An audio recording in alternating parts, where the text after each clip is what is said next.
السلام عليكم ورحمة الله تعالى وبركاته. نحمده ونصلي على رسوله الكريم. أما بعد فأعوذ بالله من الشيطان الرجيم. بسم الله الرحمن الرحيم. يا أيها الذين آمنوا كتب عليكم الصيام كما كتب على الذين من قبلكم لعلكم تتقون. صدق الله العظيم. Bangladesh community IIUM এর Islamisation committee কর্তৃক আয়োজিত আজকের এই গ্র্যান্ড ক্যাম্প গাইডে যারা উপস্থিত হয়েছেন আপনাদের সবাইকে জানাচ্ছি আন্তরিক শুভেচ্ছা এবং মোবারক।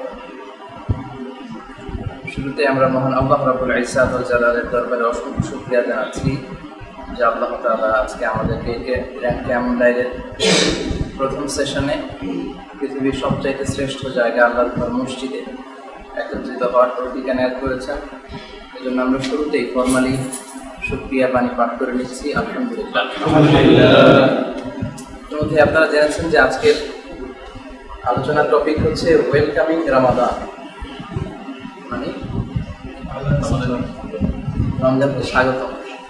আমাদের দেশে বিভিন্ন প্রোগ্রামের আগে আমরা ওই প্রোগ্রামকে বা অনুষ্ঠানকে স্বাগত জানাই, আল্লাহ সালাম জানাই।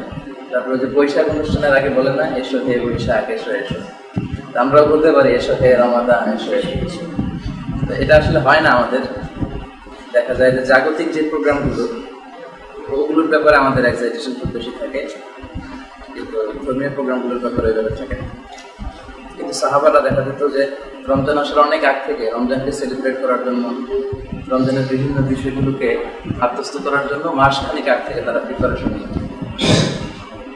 তো ওয়েলকামিং রমাদান নিয়ে বলবো, তার আগে আমার বলা হয়েছিল যে এই মাসের মধ্য রজনী অর্থাৎ শ্রাবণ মাসের মধ্য রজনী নিয়ে দুইটি কথা বলি। সে ব্যাপারে আমরা দুই মিনিট কথা শুনি, তারপরে ওয়েলকামিং রমাদানের বিষয় চলে যাবে। এই যে শ্রাবণ মাস চলতেছে, এই শ্রাবণ মাসের মধ্য রজনী, যেটাকে হাদিসের ভাষায় বা আরবিতে বলে লাইলাতুল নিসফি মিন শাবান, শ্রাবণের মধ্য রজনী, আর আমাদের বাংলাদেশে এটাকে বলে শবে বরাতের রাত। তো কথা একই। তো এটা নিয়ে আমাদের দেশে কি বলবো যে বাড়াবাড়িও আছে আবার ছাড়াছাড়িও আছে। অর্থাৎ একদল এটাকে খুবই বেশি প্রমোট করতে যে এই হালুয়া রুটি বিতরণ, আতশবাজি ফুটানো, তারপর ঘর দুয়ার বিভিন্ন আলোকসজ্জা দিয়ে সাজানো, এগুলো করে থাকে। আবার আরেক দল এই দিনটা সেলিব্রেট করা, উদযাপন করা মোটেও জায়েজ নাই, এটা বেদাত, এই ব্যাপারে বক্তব্য দিয়ে থাকে। আসলে এই দুইটার মাঝামাঝি হচ্ছে ইসলামের অবস্থা। তো এটা বুঝতে হলে অল্প 1 মিনিট আমি বলি যে ইসলামে কোন কোন রাত গুরুত্বপূর্ণ, কোন কোন রাতের একটা আলাদা সিগনিফিক্যান্ট ইসলামে রয়েছে। এই বিষয়টা যদি আমরা বুঝতে পারি তাহলে বুঝবো যে লাইলাতুল নিসফি শাবান বা শবে বরাতের গুরুত্ব আছে। ইসলামের সবচাইতে গুরুত্বপূর্ণ রাত হচ্ছে লাইলাতুল কদরের রাত। সেটা হচ্ছে রমজানের শেষ দশকের বেজর রাত। যদিও আমরা হঠাৎ করে আমাদের দেশে 27শে রমজানটাকে পালন করা হয় রাষ্ট্রীয়ভাবে, কিন্তু এটা নিশ্চিত না যে 27শে রমজানই লাইলাতুল কদর হচ্ছে। বরং বিশ্বনবী সাল্লাল্লাহু আলাইহি ওয়াসাল্লাম 21 তারিখ রাত, 23 তারিখ, 25 তারিখ, 27 তারিখ, 29 তারিখ, এই 5টা রাতে লাইলাতুল কদরকে তালাশ করতে বলেছেন। ফালতামিসু ফিল আশরিল আওয়াখির, রমজানের শেষ দশকের বেজর রাত্রিগুলো তোমরা লাইলাতুল কদর তালাশ করো। এটা হতে পারে যে 21 তারিখে হয়ে যাচ্ছে কিন্তু আমরা উদযাপন করতেছি 27 তারিখ। আবার এমনও হতে পারে যে 25 তারিখে হয়ে যাচ্ছে, আমরা উদযাপন করতেছি 27 তারিখ। এই জন্য বুদ্ধিমান বিশ্বাসীদের কাজ হচ্ছে, মুমিনের কাজ হচ্ছে যে শেষ 10 দিনের যে 5টা বেজর রাত, প্রত্যেকটা বেজর রাতে সমান তালে ইবাদত করা। তাহলে লাইলাতুল কদর ছুটে যাওয়ার কোনো সম্ভাবনা আছে? তাহলে এই 5 রাত ইসলামের সবচেয়ে বেশি গুরুত্বপূর্ণ কদরের রাত, শেষ দশকের 5টা বেজর। আচ্ছা, এরপরে হচ্ছে জিলহজ মাসের প্রথম 10 রাত গুরুত্বপূর্ণ, এবং এই 10 রাতে কসম আল্লাহ খেয়েছেন, ওয়াল ফাজর ওয়া লায়ালিন আশর, ফজরের কসম আর জিলহজ মাসের প্রথম 10 রাত্রির কসম। ওই 10 রাত্রিটা শুধু রাত্রি না, দিন সহ গুরুত্বপূর্ণ। অর্থাৎ জিলহজ মাসের প্রথম 10 দিন এবং 10 রাত গুরুত্বপূর্ণ। যেহেতু 10 রাত গুরুত্বপূর্ণ, এই জন্য এখানে কথাটা নিয়ে আসলাম। ওইটা গুরুত্বপূর্ণ কারণ হচ্ছে ওই 10 দিনে অনেক উম্মাহাতুল ইবাদাত, মৌলিক ইবাদতের একটা সমন্বয় ঘটে।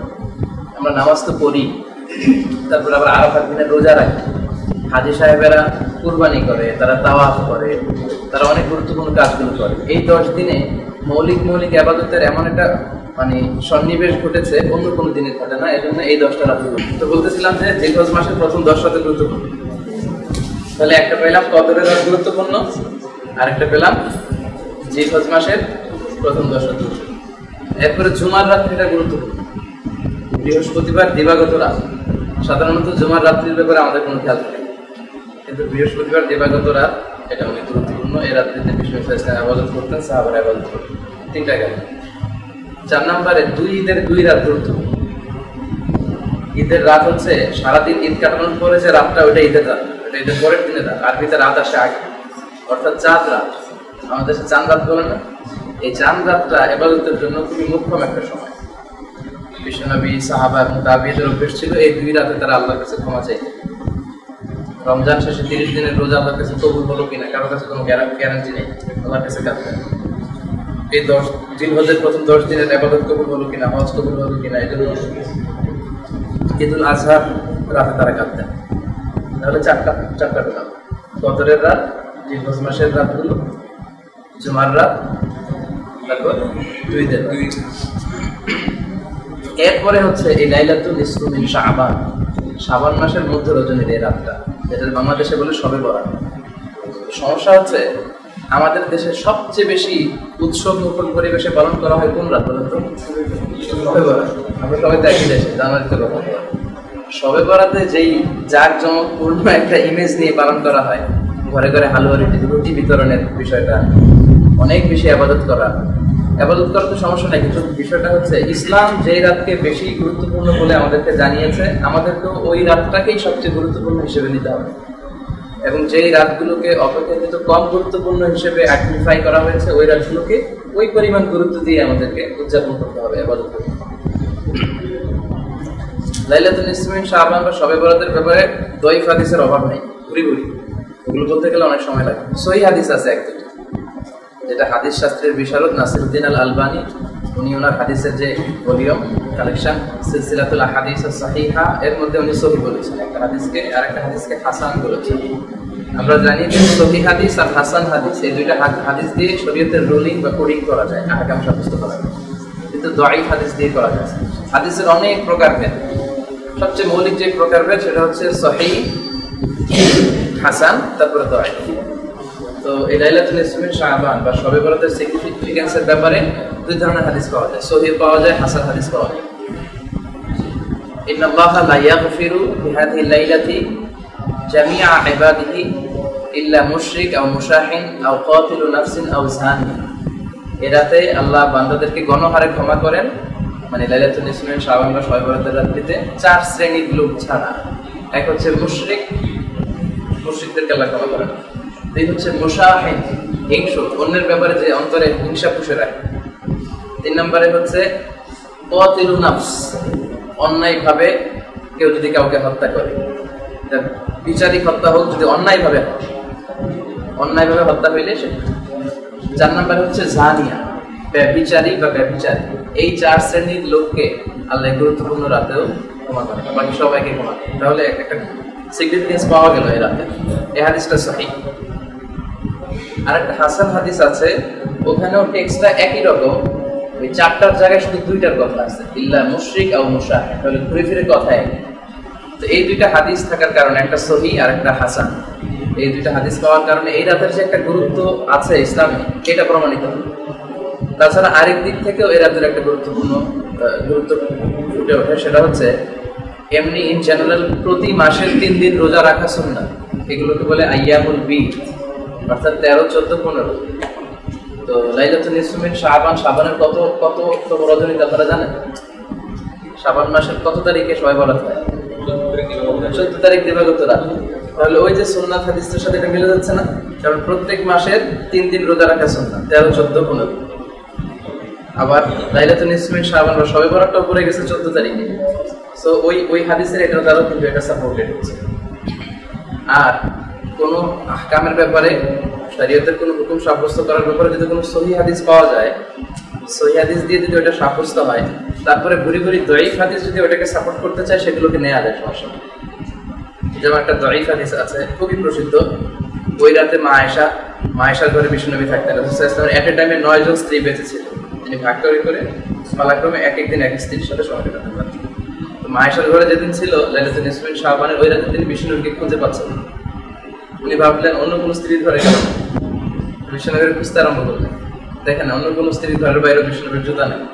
পরে বাকিউল গারকাত মানে জান্নাতুল বাকি বা মাকবারাতুল বাকি জানরা বলে ওখানে যেয়ে দেখলেন বিষ্ণুনবী হাত তুলে ইবাদত করতেছে, আল্লাহর কাছে চাইতেছে, দোয়া করতেছে। অনেক লম্বা কথা। তখন বিষ্ণুনবী আয়েশাকে বললেন তুমি কি জানো এই রাতটা কেমন রাত? মা আয়েশা বললেন আল্লাহ ওয়া রাসূলুহু আ'লাম, আল্লাহ রাসূল ভালো জানেন। ওনারা দিনের সাথে এভাবেই বলতেন। তখন বিষ্ণুনবী বললেন যে এই রাতটা এমন রাত, এই রাতে আল্লাহ এত সংখ্যক মানুষকে ক্ষমা করে। ওই সময়ে বনু কালব একটা গোত্র ছিল, যে গোত্রের ছাগল বা মেষের সংখ্যা ছিল অনেক বেশি। বিষ্ণুনবী বললেন বনু কালবের লোকদের কাছে যত পরিমাণ মেষ বা ছাগল আছে, ওই ছাগলের গায়ে যত পরিমাণ পশম আছে তার চেয়ে বেশি পরিমাণ সংখ্যক লোককে আল্লাহ এ রাতে মাফ করে। এ রাতের কোনো গুরুত্ব নেই এই কথাটাও যেমনি ঠিক না, আবার এই রাতটা সবচেয়ে বেশি গুরুত্বের রাত। আবার বলা হয় যে এই রাতে ভাগ্য পরিবর্তন হয়, সারা বছর কি খাবেন কি করবেন এ রাতে লিখে রাখা হয়, যেন বেশি বেশি আলু রুটি খান, সারা বছর ভালো ভালো জিনিস খাইতে পারবেন। এই বিষয়গুলোর সাথে ইসলামের কোনো সম্পর্ক নাই। সহিহ হাদিসের আলোকে যে দুইটা হাদিস বললাম শুধু এতটুকুই আছে, এতে করে ফুটে ওঠে যে এই রাতে আল্লাহ ক্ষমা করেন। যারা বিরোধিতা করে তারা বলে প্রতিদিনই মাঝ শেষ রাতে আল্লাহ প্রথম আকাশে মনোনিবেশ করেন, বান্দাদেরকে ক্ষমা করেন। তারা বলে এটাও ওই দিনের মতো একটা রাত, সো আলাদাভাবে জেগে থাকার দরকার নাই। তো আসল বাস্তবতা হচ্ছে প্রতিদিনের কথা থাকলেও এই রাতের কথাটা স্পেশাল ভাবে আর কয়েকটা টেক্সটে পাওয়া যায়। প্রতিদিনের অবস্থা একরকম, আর এই রাতের বিষয়ে যদি আলাদা কিছু টেক্সট পাওয়া যায়, এজন্য ডিনাই করার সুযোগ নেই যে না। এজন্য সবচেয়ে ইনসাফ হচ্ছে মধ্যম পন্থা অবলম্বন করা, মানে মাঝামাঝি থাকা। যতটুকু গুরুত্ব দেওয়া হয়েছে তাতে করে ওই যে রাতগুলো বললাম ওই রাতগুলোর পরে অবস্থানে ধরা যায়, বা লাইলাতুল কদরের চেয়ে কখনোই এই রাতকে গুরুত্বপূর্ণ মনে করা ঠিক হবে না। ইতিকাদ বা বিশ্বাস এরকম রেখে যদি এই রাতে কেউ আল্লাহর কাছে ক্ষমা চায়, মাফ চায়, এতে কোনো দোষ নেই, বরং এটা প্রশংসনীয়, মাহমুদ, এটা প্রশংসনীয়।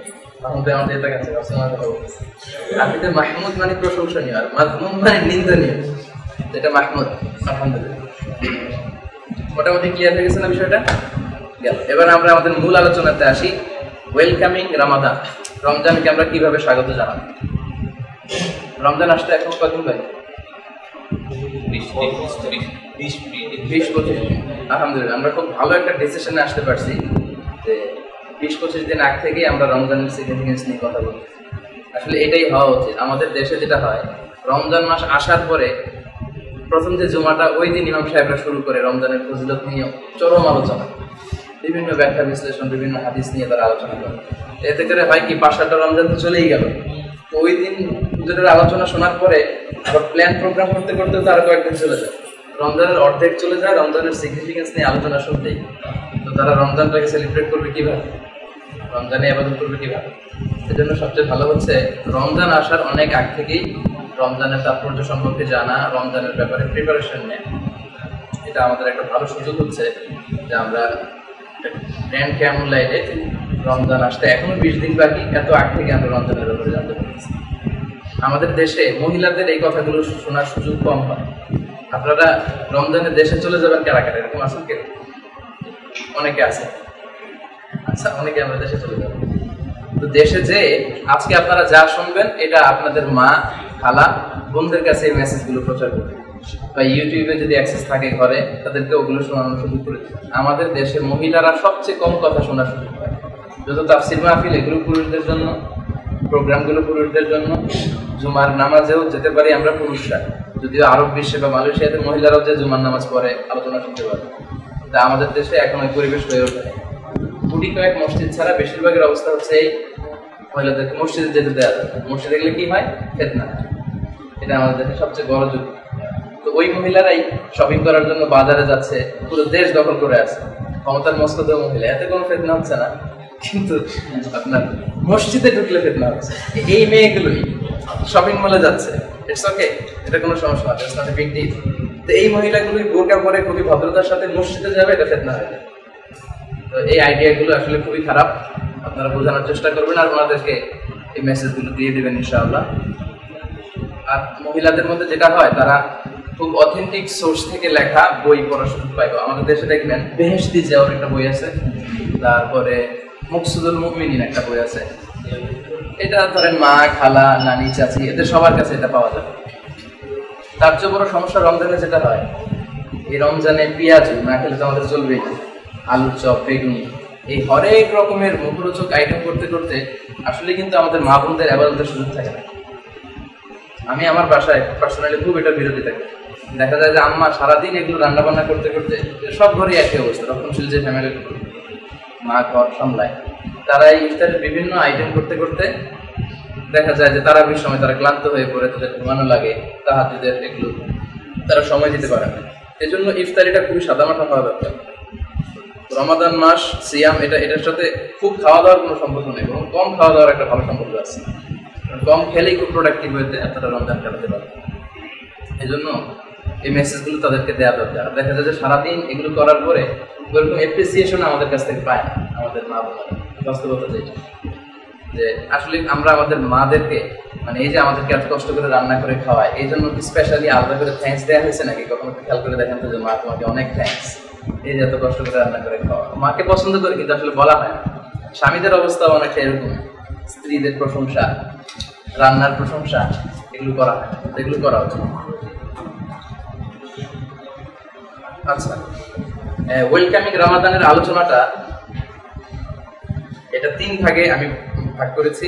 প্রথম ভাগ হচ্ছে ফাদিলাতুর রমাদান, রমজানের ফজিলতের ব্যাপারে প্রথমে বলবো।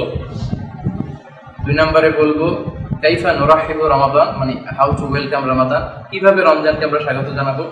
3 নম্বরে বলবো কাইফা নাকদি রমাদান, how to pass Ramadan, Ramzan আসলে আমাদের কেমন করে উদযাপন করা হবে। তাহলে প্রথমে বলবো ফাদিলাতুর রমাদান।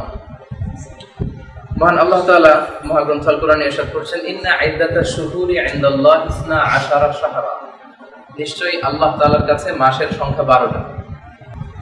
এই 12টা মাসের মধ্যে সবচেয়ে শ্রেষ্ঠ মাস হচ্ছে এই রমজান মাস। এটাকে বলা হয় সাইয়্যিদুশ শুহুর, মানে মাস সমূহের নেতা, লিডার মাস। সব মাসের নেতা হচ্ছে এই রমজান মাস। এর কারণ হচ্ছে শাহরু রমাদান আল্লাযী উনজিলা ফীহিল কুরআন, এই মাসে কোরআন নাযিল হয়েছে। আবার আল্লাহ বলছেন যে ইয়া আইয়ুহাল্লাযীনা আমানু কুতিবা আলাইকুমুস সিয়াম, যে আয়াতটা দিয়ে আমরা শুরু করেছিলাম, কামা কুতিবা আলাল্লাযীনা মিন ক্বাবলিকুম লাআল্লাকুম তাত্তাকুন। হে যারা বিশ্বাস স্থাপন করেছো, তোমাদের উপর রোজা ফরজ করা হয়েছে যেমনি ভাবে তোমাদের আগের উম্মতদের উপর রোজা ফরজ হয়েছে।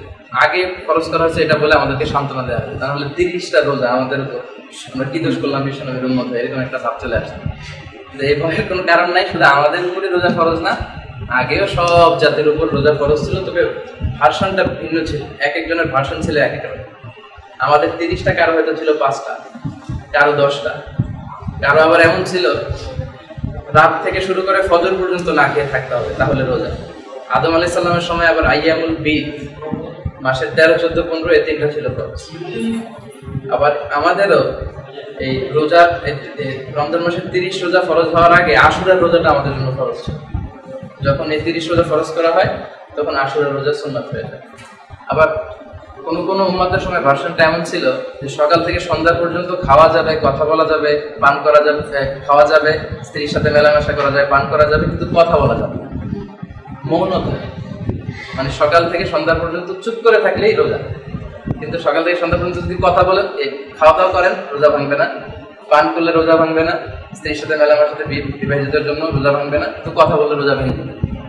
আপনারা জানেন যে তুর পাহাড়ে মুসা আলাইহিস সালাম 40 দিনের একটা মৌনতার ধ্যান করেছিলেন না? এটা আসলে 40 দিন ছিল না, এটা ছিল প্রথমে 30 দিন। তাওরাত দেওয়ার আগে 30 দিন তিনি ধ্যানমগ্ন ছিলেন তুর পাহাড়ের উপর। 30 দিনের এই ধ্যান অবস্থায় ম্যান্ডেটরি যেটা ছিল যে 30 দিন রোজা অবস্থায় থাকতে হবে। উনি খাবারটা আবার নিয়ে যেতেন, রুটি খেজুর, কারণ ওনাদের সময়ে রুটি খেজুর খেলে কি ভাঙে না? রোজা ভাঙে। কথা বললে রোজা ভাঙে। উনি চুপচাপ ধ্যান মৌনতা প্র্যাকটিস করতেছেন। 30তম দিনে এসে মাগরিবের আগ দিয়ে ওনার মাথায় এমন এক প্রশ্ন জেগে উঠছে, মানে আর সহ্য করতে পারতেছে না, আল্লাহরে জিজ্ঞেস করতেই হবে। তো উনি আর ওইদিকে খেলা করে জিজ্ঞেস করে বসলেন। আল্লাহ বললেন, নো, তোমার তো 30 দিন পূর্ণ হয় নাই, এক্সট্রা 10 ডেজ, আরো 10 দিন চুপচাপ থাকো। তারপরে উনি একটা লেভেলে গেলে আল্লাহ তাওরাত পাঠালেন। তো অনেক লম্বা কথা, দিকে না যাই। তাহলে বোঝা গেল যে মৌনতা ছিল কোন কোন উম্মতের সময় সিয়াম। আবার দেখেন মারিয়াম আলাইহিস সালাম ওনার পুত্র ঈসা আলাইহিস সালামকে যখন নিয়ে আসলেন, তখন বনি ইসরায়েলের পণ্ডিতরা বললো, from where you get the baby, মানে বাবু পেলে কোথায়, কিন্তু বিয়ে করো না, বাচ্চা আসলো কোথায়? তখন উনি বললেন যে ইন্নী নাযারতু লির রহমানি সাওমা ফালান উকাল্লিমাল ইয়াওমা ইনসিয়া, আমি রহমানের জন্য রোজা মানত করেছি। উনি ইঙ্গিত দিয়ে বুঝালেন আমি রোজা মানত করেছি, আজকে কোনো কথা হবে না, কথা বলবো। তার মানে কথা বললে ওনার রোজা ভেঙে যাবে। তার মানে রোজাটা ছিল কারোর জন্য 5টা, কোনো উম্মতের জন্য 10টা, কারোর জন্য 3টা, কারোর জন্য রাত থেকে সকাল পর্যন্ত না খেয়ে থাকা, কারোর জন্য সারাদিন চুপ থাকা, এই সিস্টেমে ছিল। তবে সবার জন্য রোজা ছিল। এটাই আল্লাহ বললেন কামা কুতিবা আলাল্লাযিনা মিন ক্বাবলিকুম, তোমাদের পূর্বে যারা ছিল তাদের উপর রোজা ফরজ ছিল। এটার ফাজিলত কি? এটা হচ্ছে লাআল্লাকুম তাত্তাকুন, তোমরা মুত্তাকি হবে, তোমরা আল্লাহ ভীরু হবে, আল্লাহ সচেতন হবে। তার মানে রোজা রাখলে তাকওয়াটা ডেভেলপ করে, কারণ রোজাটা কেবল আল্লাহর জন্যই রাখা হয় এবং আল্লাহ নিজেই এই রোজার প্রতিদান দেবে। অন্যান্য যে কোনো ইবাদত আপনি আসলে আল্লাহর জন্য রাখতেছেন কিনা এটা দেখার সুযোগ আছে, রোজাটা দেখার সুযোগ নেই। যেমন সারাদিন আপনাদের সাথে আমি না খেয়ে থাকলাম, কিন্তু কোনো এক সময় আমার রুমে যে দরজা জানলা বন্ধ করে আমি পানি খেয়ে ফেলি, আমি যে পানি খেয়ে ফেলছি বাইরে আসার পরে কি আর বোঝা যাচ্ছে? যাচ্ছে।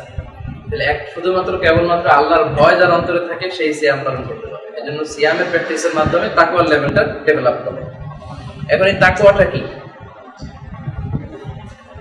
খলিফাতুল মুসলিমিন আমিরুল মুমিনিন উনি উবাই ইবনে কাব রাদিয়াল্লাহু তাআলা থেকে প্রশ্ন করেছিলেন যে মা হুয়া তাকওয়া, উবাই তুমি বলো তো যে তাকওয়াটা কি? উনি প্রশ্নের উত্তর না দিয়ে আবার প্রশ্ন করে বললেন আমা সালাকতা তরিকান যা শাউকিন, তুমি কি মরুভূমিতে কাঁটাযুক্ত কোন রাস্তা দিয়ে, মানে এমন রাস্তা চারদিকে শুধু ক্যাকটাস, এরকম কোন রাস্তা দিয়ে কি তোমার হাঁটার সুযোগ হয়েছে? ওমর বললেন বালা, হ্যাঁ আমি হেঁটেছি। তো কাইফা সালাকতা ফিহা, তুমি কেমন ভাবে হেঁটেছো?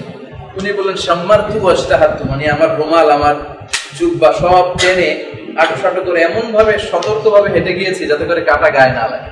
উবাই বললেন যালিকা হুয়া তাকওয়া, এটাই তো তাকওয়া। মানে পৃথিবীতে চলতে যে পাপ পঙ্কিলতার হাতছানি থাকবে, অন্যায়ের হাতছানি থাকবে, বিভিন্ন ধরনের ওয়াসওয়াসা থাকবে, এই সবগুলো পাপ থেকে নিজেকে ডিটাচ করে আল্লাহ সন্তুষ্টির জন্য এমন ভাবে পৃথিবীতে চলতে হবে যাতে করে এই পাপ পঙ্কিলতা আমাদের গায়ে স্পর্শ করতে না পারে, এটাই হচ্ছে তাকওয়া। বুখারীর বর্ণনায় পাওয়া যায় ওমর ফারুক রাদিয়াল্লাহু আনহু উনি থাকতেন ফি আওয়ালিল মদিনা, মদিনার উঁচু এলাকাতে, এবং সেখান থেকে রাত্রেবেলা ছদ্মবেশে নিচু এলাকাতে দেখতেন যে কার কি সমস্যা। সারা রাতে এরকম ছদ্মবেশে উনি দেখতেন। সাথে একজন সৈনিক নিয়ে উনি যেতেন এক একদিন এক এক রাতে। একবার আওয়ালিল মদিনা থেকে নেমে নিচু এলাকাতে ঘুরে ফিরে উনি ফিরে আসতেছেন ফজরের আগে। এক বাড়ির ভেতর থেকে উনি আওয়াজ শুনতেছেন, এক বৃদ্ধা মহিলার কণ্ঠ। সে তার যুবতী মেয়েকে ডেকে বলতেছে যে তাড়াতাড়ি উটের দুধের সাথে পানি মিশিয়ে দাও, ফজরের পরে যে বাজার বসবে মদিনাতে চওড়া দামে বিক্রি করা। তারপর উনি কিন্তু দেখতেছেন না, শুধু কণ্ঠগুলো আবিষ্কার করতেছেন। তারপরে উনি চিকন কণ্ঠের এক যুবতীর কণ্ঠের মেয়ের কথা শুনতেছেন। মেয়ে বলতেছে যে মা তুমি কি জানো না খলিফাতুল মুসলিমিন আমিরুল মুমিনিন ফরমান জারি করেছে মদিনার বাজারে কোনো উটের দুধের সাথে যদি পানি মিশানো হয় এটা প্রমাণিত হলে কঠিন সাজা দেওয়া হবে। তো মা তার মেয়েকে বলতেছে এখন তো ওমরও নাই, ওমরের সৈনিকও নাই, কেউ তো দেখতেছে না, তুমি তাড়াতাড়ি পানি মিশাও ফজর হওয়ার আগে। তারপরে মেয়ে যে উত্তরটা দিয়েছিল সেটা এখানে আলোচ্য বিষয়। এই কথা শুনে মেয়ে বলল যে লাউলা রাআ উমারু লা রাআ রাব্বু উমার, এর মানে হচ্ছে মা ওমর যদিও নাও দেখে ওমরের রব কিন্তু দেখে। লাউলা রাআ উমার, যদিও ওমর দেখছে না ঠিকই, কিন্তু লা রাআ রাব্বু উমার, ওমরের রব দেখতেছে। এটা হচ্ছে তাকওয়া। ওমর দেখবে না, পুলিশ দেখবে না, ইউনিভার্সিটির সিকিউরিটি দেখবে না, কেউ দেখবে না, ফ্রেন্ডসরা দেখবে না, কিন্তু আল্লাহর ভয়ে পাপ থেকে বেঁচে থাকা, অন্যায় থেকে বেঁচে থাকা, নিজেকে হেফাজত করা, এটা হচ্ছে তাকওয়া। তো লাআল্লাকুম তাত্তাকুন, সিয়াম পালনের মাধ্যমে এই তাকওয়ার গুণটা আমাদের মধ্যে ডেভেলপ হয়। এখন আলোচনা কি চলতেছে মনে আছে তো? ফাদিলাতুর রমাদান, রমজানের ফজিলত। আচ্ছা, বিশ্বনবী এই মাসের ব্যাপারে বলেছেন হুয়া শাহরুন আউয়ালুহু রাহমা ওয়া আওসাতুহু মাগফিরাহ ওয়া আখিরুহু ইতকুম মিনান নার। এটা এমন মাস যে মাসের প্রথম দশক রহমতের, দ্বিতীয় দশক হচ্ছে মাগফিরাতের, তৃতীয় দশক হচ্ছে জাহান্নামের আগুন থেকে নাজাত। এটা একটা লম্বা হাদিসের কাটা অংশ। ওই হাদিসটাকে মুহাদ্দিসিনরা দাঈফ বলেছে। দাঈফ হলেও এই হাদিসে কাটা কাটা এমন এমন চমৎকার কথা আছে যেগুলো অন্যান্য জায়গায় সহিহ হাদিসে পাওয়া যায়, ফলে এই হাদিসটা গ্রহণ করতে কোনো সমস্যা নেই। আরেকটা সহিহ হাদিসে পাওয়া যায়, বিষ্ণু বলেন ফিল জান্নাতি সামানিয়াতু আবওয়াব মিনহা বাব ইউসাম্মা আর-রায়্যান লা ইয়াদখুলুহু ইল্লা সাইমুন মান দাখালাহু লাম ইয়াযমা আবাদা। জান্নাতে অনেক দরজা, একটা দরজা আছে স্পেশাল যেটার নাম রায়্যান। এই হাদিসটা জানার কথা, জানি না আমরা? রাইয়ান একটা দরজা আছে, এটা স্পেশালি শুধু রোজাদারদের জন্য। রোজাদাররা ছাড়া কেউ ঢুকতে পারবে না এই দরজা দিয়ে। আর একবার যে ঢুকবে সে আর জীবনে তৃষ্ণার্ত হবে না, তার তৃষ্ণা শেষ, তৃষ্ণা চলে যাবে। সিয়াম আর কোরআনকে আল্লাহ স্পেশালি শাফাতের সুযোগ দিবেন। কোরআন এবং সিয়াম in the day of judgment specially শাফাত করবে, ফায়ুশাফাআন, তাদের শাফাতকে অ্যাকসেপ্ট করা হবে, গ্রহণ করা হবে। এরপরে বাইহাকী শরীফের একটা হাদিস, সালাসু দাওয়াতিন মুস্তাজাবা, তিন ব্যক্তির দোয়াকে আল্লাহ কখনো ফেরায় না। দাওয়াতুল মুসাফির, মুসাফিরের দোয়া আল্লাহ ফেরায় না। দাওয়াতুল মাজলুম, অত্যাচারী ব্যক্তির দোয়া আল্লাহ ফেরায় না। 3 নম্বর হচ্ছে দাওয়াতুস সাইম, রোজাদারের দোয়া ফেরায় না। এজন্য ইফতারিকে সামনে রেখে দোয়া করা এটা খুব চমৎকার একটা অপরচুনিটি, যেটা আমাদের 30 দিনে নিতে হবে। কারণ ওই সময় আল্লাহ ফেরেশতাদের সাথে আর্গুমেন্ট করে। তোমরা না বলছিলে যে মানুষ বানানো যাবে না, তারা মারামারি করবে, হরতাল করবে, পিটাপিটি করবে, কিন্তু দেখো এত কিছুর পরেও তারা কিন্তু আমাকে ভয় পায়। সামনে খাবার আছে, খাওয়ার সুযোগ আছে, কিন্তু খাচ্ছে না, শুধুমাত্র কেবলমাত্র আমার ভয়। তো এই যে আল্লাহর সফট কর্নারটা এখানে একটু গ্রো করতেছে, এই সুযোগটাকে কাজে লাগাইতে হবে। কাজে লাগায় যার যত দোয়া আছে, আমরা এখানে বেশিরভাগই সিঙ্গেল আছি, আমাদের অনেক দোয়া রয়ে গেছে, তাই না? বিভিন্ন দোয়া, রিজিকের দোয়া, ভালো একটা লাইফ পার্টনার আমাদের জীবনে আসুক সেটার দোয়া, মুসলিম উম্মার কল্যাণের দোয়া। আমাদের দেশে তো যা শুরু হয়েছে, বড় বড় আলেমরা চলে যাচ্ছে, আর বজ্রপাতে মানুষ মরতে শুরু করছে। কিছুদিন আগে আর্থকুয়েক শুরু হয়েছিল, এখন আবার অন্য ডাইমেনশনে আল্লাহর গজব আসতে শুরু হয়েছে। তো অনেক কিছু চাওয়ার আছে আল্লাহর কাছে, সব বিপদ থেকে মুক্তি, নিজের ক্যারিয়ারের জন্য দোয়া, দোয়ার তো শেষ নাই। এজন্য সবচেয়ে মোক্ষম সময় হচ্ছে ইফতারিকে সামনে রেখে, যেহেতু আল্লাহর সফট কর্নারটা খুব বেশি গ্রো করে, তখন ওইটাকে কাজে লাগাই ফেলতে হবে। মুমিনদের কাজ হচ্ছে সুযোগ কোথায় আছে আখিরাত কামানো, ওইটা খুঁজে খুঁজে তারা করে। আচ্ছা, এরপরে আরেকটা হাদিস, বুখারীর বর্ণনা, খুবই প্রসিদ্ধ হাদিস রমজানের ব্যাপারে। ইদা জা রমাদান ফুতিহাত আবওয়াবুস সামা ওয়া গুলিকাত আবওয়াবু জাহান্নাম ওয়া সুফিদাতিশ শায়াতিন। আরেক বর্ণনায় ওয়া সুসিলাতিশ শায়াতিন। যখন রমজান আসে, আকাশের দরজাগুলোকে খুলে দেয়া হয়। আকাশ মানে হেভেন, জান্নাতের দরজা খুলে দেয়া হয়, জাহান্নামের দরজা বন্ধ করে দেয়া হয়, শয়তানকে চেইন আপ করা হয়, শিকলবন্দি করা হয়। এই হাদিসটা শোনালে আমাদেরকে অনেকে যে প্রশ্নটা করে যে শয়তানকে যদি শিকলবন্দি করা হয়, তাহলে রমজানেও তো অনেক খুন খারাপই ঘটে। রমজানে অনেক মানুষ নামাজ তরক করে, রমজানে জিনা ব্যভিচারও হতে পারে, অনেক খারাপ কাজ হতে পারে। শয়তান চেইন আপ থাকলে এই খারাপ কাজ হয় কিভাবে? এটার অনেকগুলো উত্তর আছে। উত্তর নাম্বার 1, সেটা হচ্ছে শয়তানকে শিকলবন্দি করা হয়, কিন্তু মানুষের মধ্যেও এক ধরনের শয়তান আছে। সবসময় শয়তানের ইয়েতে থাকতে থাকতে সে নিজেও শয়তান হয়ে গেছে। কারণ আল্লাযী ইউওয়াসউইসু ফি সুদুরিন নাস মিনাল জিন্নাতি, মানুষের অন্তরে ওয়াসওয়াসা শুধু জিনরাই দেয় না, মানে শয়তানই দেয় না। মিনাল জিন্নাতি ওয়ান নাস মানে কি? মানুষ। ওয়াসওয়াসা শয়তানও দেয়, মানুষও দেয়। তো জিন শয়তানকে আল্লাহ চেইন আপ করে, মানুষ শয়তানকে তো চেইন আপ করে। মানুষ শয়তানের কুমন্ত্রণায় এরকম দুর্ঘটনা ঘটতে পারে, একটা। নাম্বার 2 হচ্ছে আপনার আত্মার 2টা দিক, নাফসে আম্মারা আর নাফসে মুতমাইন্না। মাঝে মাঝে আছে লাওয়ামা, ওটা বাদ দিলাম। আম্মারা, মুতমাইন্না। মুতমাইন্না মানে নাফসটাকে সে এমন ভাবে প্রিপেয়ার করেছে আল্লাহর ইবাদত ভালো কাজের মধ্য দিয়ে, এটা এমন একটা লেভেলে এটা চলে এসেছে, এই নাফস আর কখনো তাকে খারাপ কাজের দিকে ডাইরেক্ট করবে, সবসময় ভালো কাজের দিকেই করবে। কিন্তু এই লেভেলে পৌঁছতে পারে এরকম মানুষের সংখ্যা কম। আরেকটা আছে নাফসে আম্মারা, ইন্নান নাফসা লাআম্মারাতুন বিসু, সবসময় খারাপ দিকেই বলে। তো নাফসে আম্মারাকে তো আল্লাহ চেইন আপ করেন। আপনি যদি নাফসটাকে কলুষিত করতে করতে এমন পর্যায়ে নিয়ে যান যখন আর শয়তানের প্রয়োজন হবে না, ওই নাফসই আপনাকে খারাপ দিকে ডাইরেক্ট করবে। আরেকটা আয়াতে আল্লাহ বলছেন, ওয়া নাফসি ওয়া মা সাওয়াহা ফাআলহামাহা ফুজুরাহা ওয়া তাকওয়াহা। নাফসের 2টা দিক, একটা ফুজুর আর একটা তাকওয়া। নাফস আপনাকে পাপাচারিতার দিকেও ডাইরেক্ট করবে, আবার তাকওয়ার দিকেও করবে। নাফসকে যদি আপনি ওইভাবে লালন পালন করে ওই পর্যায়ে নিতে পারেন, এটা আপনাকে শুধু ভালো দিকে যেতে করবে। আর নাফসকে কলুষিত করতে করতে এমন একটা পর্যায়ে নিয়ে গেলে এই নাফস আর আপনাকে ভালো দিকে কিছু করবে না, শুধু খারাপ দিকেই সে ধাবিত করবে। তো রমজান মাসে নাফসকে তো আর চেইন আপ করা হয়।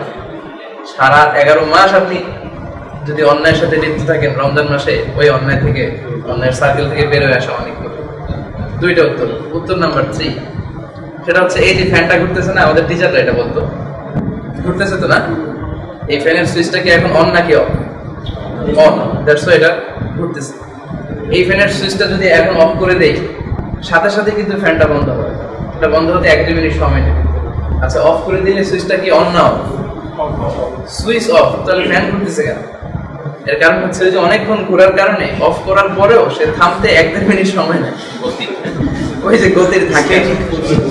11 মাসে আপনি যদি অন্তরকে কলুষিত করে নিজেকে শুধু আজে বাজে পাপ কাজ, অনর্থক কাজ, অশ্লীল কাজের সাথে নিজেকে রাখেন, এরপর রমজানে ভালো হয়ে যেতে চান, এটা থামতেও তো সময় লাগে। ওই থাকতেই হয়তো রমজানের 30 দিন চলে যায়, 15-20 দিন চলে যায়, ওই সময় অন্যায় কাজগুলো।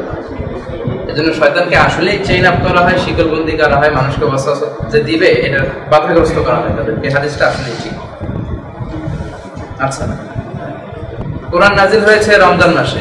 শুধু কোরআনই কিন্তু রমজান মাসে নাজিল হয় না, যত আসমানি কিতাব আছে বাকি সবগুলোই রমজান মাসে। তাওরাত, জাবুর, ইনজিল, সুহুফে ইব্রাহিম, মুসা সব রমজান মাসে। এবং ইসলামের বড় বড় বিজয়গুলো রমজান মাসে।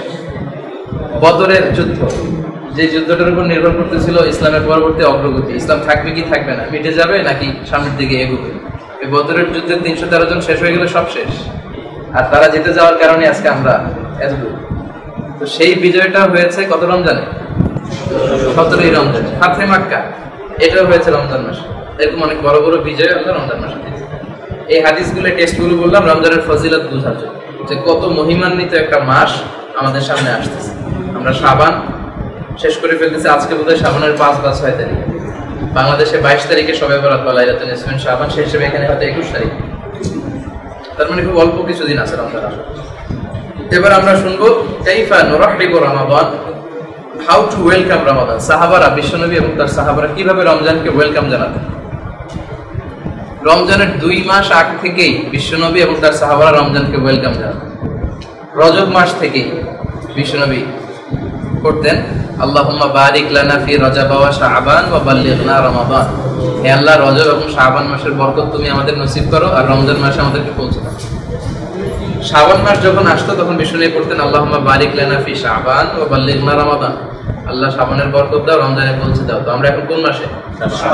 আগে যারা 2 মাস মিলিয়ে দোয়াটা করেছেন তো করেছেন ভালো, যারা করেন নাই তারা শাবানের কথাটা উল্লেখ করে দোয়া করতে পারেন। এখন আসেন আমরা কয়েকবার করি, আমার সাথে সাথে করেন। আল্লাহুম্মা বারিক লানা ফি শাবান ওয়া বাল্লিগনা রমাদান।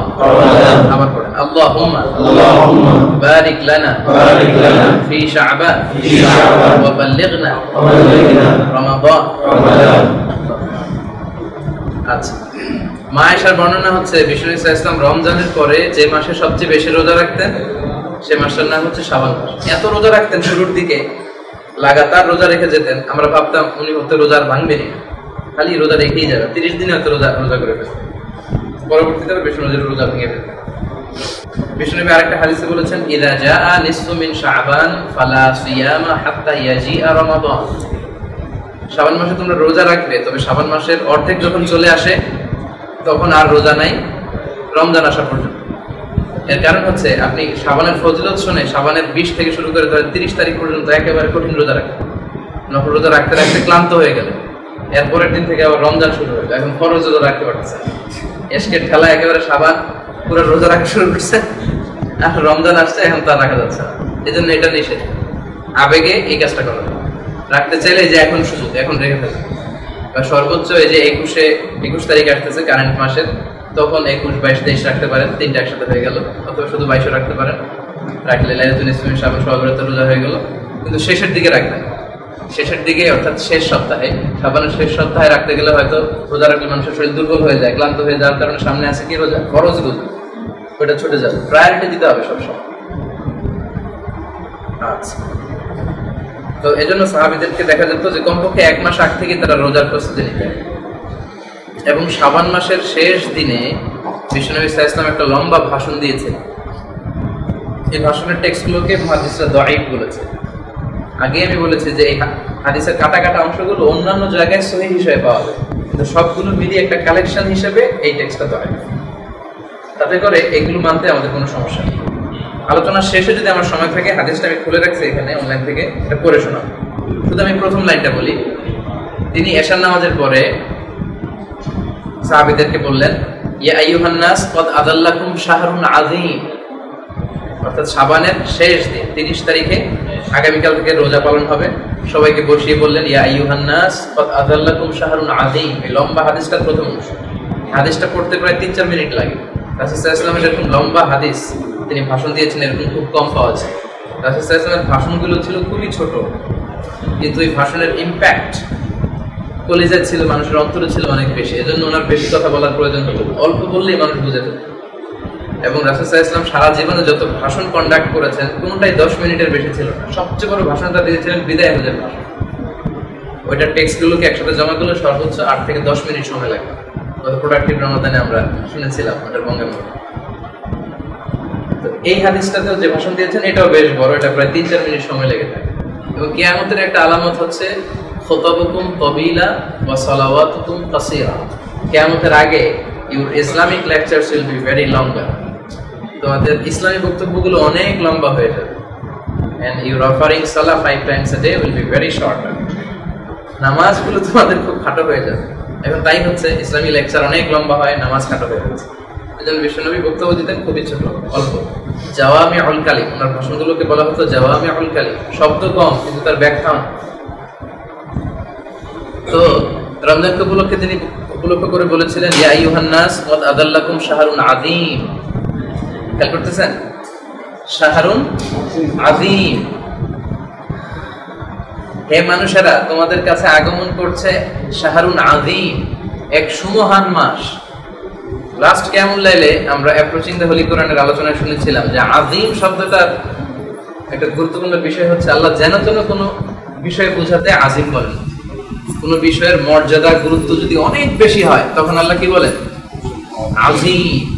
আমরা শুনেছিলাম যে বিশ্বনবী সাল্লাল্লাহু আলাইহি ওয়াসাল্লামের চরিত্র এর উপমা আল্লাহ কি দিয়ে দিবেন? আল্লাহ বললেন ওয়া ইন্নাকা লাআলা খুলুকিন, হে নবী আমি আপনাকে সুমহান চরিত্রের উপর পুরস্কার দিচ্ছি। এরপর আমরা বলেছিলাম কিয়ামতের যে আর্থকোয়েক, সেক্ষেত্রে আল্লাহ বলেছেন ইন্না সালসালাতাস সাআতি লা শাইউন আযীম। কিয়ামতের ভূমিকম্প এটা একটা বিশাল বিষয়। এরপরে আল্লাহ নিজের পরিচয় দিয়েছেন আযীম বলে। আয়াতুল কুরসির শেষে কি ওয়ালা ইয়াউদুহু হিফযুহুমা ওয়াল আলিউল আযীম, তিনি সুমহান আযীম। এরপরে ব্ল্যাক হোল, ব্ল্যাক হোলের নাম শুনেছেন না আপনারা? জি। এই ব্ল্যাক হোলের বিষয়টাও কিন্তু স্পেসে, মহাকাশে একটা ব্যাপক বিষয়। এটা রেঞ্জে কোনো তারকা যদি যায়, যত বড় সাইজের হোক, ইভেন গ্যালাক্সিগুলোকেও মনে হয় এটা চুষে খেয়ে ফেলতে পারে, তাই না? ব্ল্যাক হোল, এই ব্ল্যাক হোলকে আরবিতে বলে মাওয়াকিউন নুজুম। এই মাওয়াকিউন নুজুমের কসম খেতে যে আল্লাহ বলেছেন আযীম, ফালা উকসিমু বিমাওয়াকিউন নুজুম ওয়া ইন্নাহু লাকাসামুন লাউ তা'লামুনা আযীম। মানে ব্ল্যাক হোলের বিষয়টা মহাশূন্যে এত ভয়ঙ্কর একটা বিষয়, এটা রেঞ্জের যত বড় সাইজের তারা হোক, যত হাজার কোটি গুণ বড়, সূর্যের চেয়ে যত বড় হোক, এগুলো যদি কখনো রেঞ্জে ঢুকতে পারে মুহূর্তের মধ্যে চুষে খেয়ে ফেলবে ব্ল্যাক হোল। এটার কসম কাটতে যে আল্লাহ বললেন আযীম। আবার এখানে দেখেন বিশ্বনবী রমজান মাস যে কত দামি মাস, এটা বোঝানোর জন্য বিশ্বনবী আযীম বললেন ইয়া আইয়ুহান নাস ক্বাদ আদাল্লাকুম শাহরুন আযীম, তোমাদের সামনে এক সুমহান মহিমান্বিত মাস আগমন করছে। এরপরে তিনি লম্বা হাদিসটা বললেন, আমাদের সময় থাকলে শেষে হাদিসটার অর্থ করে শোনা। এই জন্য এত একটা দামি মাস, মর্যাদাপূর্ণ মাস আল্লাহ আমাদেরকে দিয়েছেন, এবং সেটা আসতে আর মাত্র 20 দিন বাকি। টেলিভিশনে এরকম অনেক ইয়ে হয়, বা লটারির র্যাফেল ড্র যখন হবে আর মাত্র 15 দিন বাকি, আর মাত্র 5 দিন বাকি, আর মাত্র 3 দিন বাকি। রমজান নিয়ে আমাদের এত হ্যাঁ, রমজান নিয়ে এতটা উৎসাহ আমাদের নেই, বরং রমজান নিয়ে বলা দরকার ছিল ফেসবুকে শুধু স্ট্যাটাস, আর মাত্র 5 দিন, আর মাত্র 4 দিন, আর মাত্র 3 দিন, এটা অনেকে দেয় আলহামদুলিল্লাহ। এই জন্য এই রমজানকে সামনে রেখে আমাদের একটা প্ল্যান করতে হবে, কর্মসূচি। যেহেতু 20 দিন সামনে আছে, খুব কাছের 1-2 দিনে ব্যস্ত থাকলেও তারপরেও আপনি করতে পারবেন, কিন্তু প্ল্যান ছাড়া যেন রমজান আমাদের না কাটে। একটা প্ল্যান থাকবে যে কি কতটুকু খাবো, কতটুকু ঘুমাবো, কোরআন কতটুকু পড়বো, তাফসীর কতটুকু পড়বো, তাহাজ্জুদের নামাজ পড়বো, আর অনেক ভালো ভালো কাজগুলো করবো। এজন্য আপনাকে ঝামেলায় জড়ায় ফেলে এই কাজগুলো রমজানের আগে সেরে ফেলতে হবে। কাপড় ধোয়া একটা ঝামেলার কাজ, রুম গোছানো একটা ঝামেলার কাজ, ইত্যাদি সেটাতে অনেক ঝামেলার কাজ থাকে, এগুলো রমজানের আগে শেষ। কোনো কারণে রমজানে যদি এই কাজগুলো করাই লাগে, রমজানের প্রথম 20 দিনে শেষ, অবশ্যই অবশ্যই রমজানের প্রথম 20 দিনে শেষ। রমজানের শেষ 10 দিন রাখতে হবে, মানে completely it should be dedicated for your Lord. অবশ্যই অবশ্যই শেষ 10 দিন আল্লাহর ইবাদতের জন্য নিজেদেরকে নিয়োগ করে দিতে হবে। আরব বিশ্বে আমরা যখন ছিলাম সেখানে দেখেছি যে শেষ 10 দিন যে আরবদের কি ইবাদতের মানে একটা দৃশ্য। মিশরীরা সবাই ইতিকাফ করে, অফিস যারা করে তারাও ইতিকাফ করে, আমাদের দেশে এতেকাফে কেউ যদি ফুল টাইম এতেকাফ না করে ওটারে এতেকাফ বলা হয়। আসলে এতেকাফ ফুল টাইমও হতে পারে, it can be full time or it can be part time. Part টাইমে এতেকাফ হয়। কথার কথা আপনি রাত্রে সময় পান, তো সারা রাত মসজিদে থাকেন, এতেকাফ। আপনি প্রতি রাতে কথার কথা 3 ঘন্টা সময় পান, এই 3 ঘন্টা যদি এতেকাফের নিয়ত করে আপনি মসজিদে থাকেন, ওইটাও আপনি এতেকাফের সুযোগ পাবেন। এজন্য শেষ 10 দিন রাখতে হবে শুধুমাত্র ইবাদতের জন্য। বিশেষ করে শেষ 10 দিনের কোন দিনগুলো? বেজর রাত্রিগুলো 21, 23, 25, 27, 29। এই 5টা দিন কমপ্লিটলি ইবাদতের জন্য রাখতে হবে। এই দিনে যাতে কোনো ব্যস্ততা আপনাকে ব্যস্ত করে তুলতে না পারে। আর এখানে সেন্ট্রাল মস্কে আলহামদুলিল্লাহ এত সুন্দর পরিবেশ। কোনো ভাই যদি এখানে এতেকাফ নাও করেন, আপনাদের কাছে আমি খুবই বিনয়ের সাথে অনুরোধ করব, শেষ 10 দিন একটু সেন্ট্রাল মসজিদে ঘুরে আসবেন ইবাদতের জন্য, শুধু ঘুরে আসবেন। বিশেষ করে শেষ 10 দিনের 25, 26, 27, 28 ওই সময়গুলো রাত 1টায় হোক, 2টায় হোক, 3টায় হোক, 4টায় হোক, একটু শুধু ঘুরে আসবেন। আমার অনুরোধটা যেন আপনাদের খেয়াল থাকে, যাদের এতেকাফে বসার সুযোগ হবে না তাদেরকে অ্যাটলিস্ট ঘুরে আসার আমি অনুরোধ করতেছি। এই শেষ 10 দিনে যদি সেন্ট্রাল মস্কে যান, আপনি দেখবেন যে আল্লাহর প্রিয় বান্দারা কিভাবে তাদেরকে সমর্পণ করতেছে আল্লাহর ইবাদতের জন্য। কেউ দাঁড়িয়ে দাঁড়িয়ে দোয়া পাঠ করতেছে, কেউ তেলাওয়াত করতেছে, কেউ তাহাজ্জুদের নামাজ, মানে ডাইভার্স ন্যাশনালিটিস, পৃথিবীর সব দেশের লোকেরা এখানে আছে। কত লোকেরা যে কতভাবে ইবাদত করতে জানে, কিভাবে যে নিজেকে সমর্পণ করা যায় স্রষ্টার সামনে, সেটা আপনি দেখতে পাবেন। যদি শেষ 10 দিন এখানে যদি থাকেন, অবশ্যই আপনি সেন্ট্রাল মস্কে যাবেন। তো এই জন্য আমাদের একটা প্ল্যান থাকতে হবে, এবং এই প্ল্যানে আমাদের কি থাকা উচিত, কোন বিষয়গুলো প্রায়োরিটি দেওয়া উচিত, সেটা আমরা এখন বলবো। কাইফা নাকদি রমাদান। আচ্ছা, আমার সময় একটা মিনিট। এবার আমরা বলবো এই রমজানটা আমরা কিভাবে কাটাবো, আমাদের প্ল্যান প্রোগ্রামে কি থাকবে। অবশ্যই সর্বপ্রথম থাকতে হচ্ছে সালাত, 5 ওয়াক্ত নামাজ জামাতের সাথে আদায় করা। এই রমজানে একটা নফল অফার করলে একটা ফরজের সমান সওয়াব, একটা ফরজ অফার করলে 70টা ফরজের সমান সওয়াব। এত বড় সুযোগ তো আমাদের আসবে না। আর আমরা আগামী রমজান পাবো কোন গ্যারান্টি আছে? কোন গ্যারান্টি? যে কোনো সময় চলে যেতে পারে। এজন্য সামনে যে রমজান আসতেছে, এটাই আমাদের জন্য সবচেয়ে বড় মোক্ষম সুযোগ। আমাদের 5 ওয়াক্ত সালাত যেন জামাতের সাথে হয়, অন টাইমে জামাতের সাথে। 2 নম্বরে হচ্ছে সিয়াম। যেহেতু রমজান মাসে রোজা রাখা ফরজ, এই সিয়ামগুলো আমরা পালন করব যদি না অসুস্থ হয়ে না থাকে। এখানে কয়েকজন লোকদের জন্য ছাড় আছে, যেমন মারিদ, যারা অসুস্থ, তারা গুনে রাখবে কয়টা রোজা কাজা হলো, পরে কাজা করবে। অথবা মুসাফির, সফর যদি খুব কষ্টদায়ক হয়, গুনে রাখবে, পরে আদায় করবে। হায়ের অর্থাৎ মেনস্ট্রুয়েশনাল পিরিয়ড যাদের চলছে, মাসিক হচ্ছে মেয়েদের, তারা রোজা রাখতে পারবে না, তারা গুনে পরে রাখবে। আরেকটা হচ্ছে হারাম। হারাম মানে এমন বৃদ্ধ আর সুস্থ হবে এর কোনো সম্ভাবনাই নেই, সে ফি দিয়ে গরিবদেরকে টাকা দিয়ে। এরা ছাড়া সব ম্যাচিউর ছেলে মেয়ে, প্রাপ্তবয়স্কা ছেলে এবং মেয়েদের জন্য রোজা রাখা ফরজ। আচ্ছা, ফামান শাহিদা মিনকুমুশ শাহরা ফালিয়াসুমহু, যে এই যারা এই মাস পায় তারা যেন এই মাসে সিয়াম পালন করে, এটা ফরজ। ফালিয়াসুমহু দিয়ে এটাকে ফরজ করে দেওয়া হচ্ছে। তাহলে আমাদের প্ল্যানে সবচেয়ে প্রায়োরিটি পাবে কি? জামাতে সালাত। জামাতে সালাত হলে 27 গুণ সওয়াব। সালাতুল জামাআত তাফদুলু সালাতুল ফাজরি বি27 দারাজা। আর এখানে তো জামাতে সালাতের কোনো সমস্যা নাই। কোনো কারণে যদি দেরি করেও আসেন, কাসেন গো করে একজন ইমাম বানাই ফেলবেন, সেও আপনার ইমাম, আপনি তার চলবে, কোনো সমস্যা নেই। 3 নম্বরে হচ্ছে তেলাওয়াতুল কোরআন। 1 খতম কোরআন পড়তেই হবে, এরকম একটা মানসিকতা এখন থেকে করে ফেলেন যে একটা খতম আমি দিব।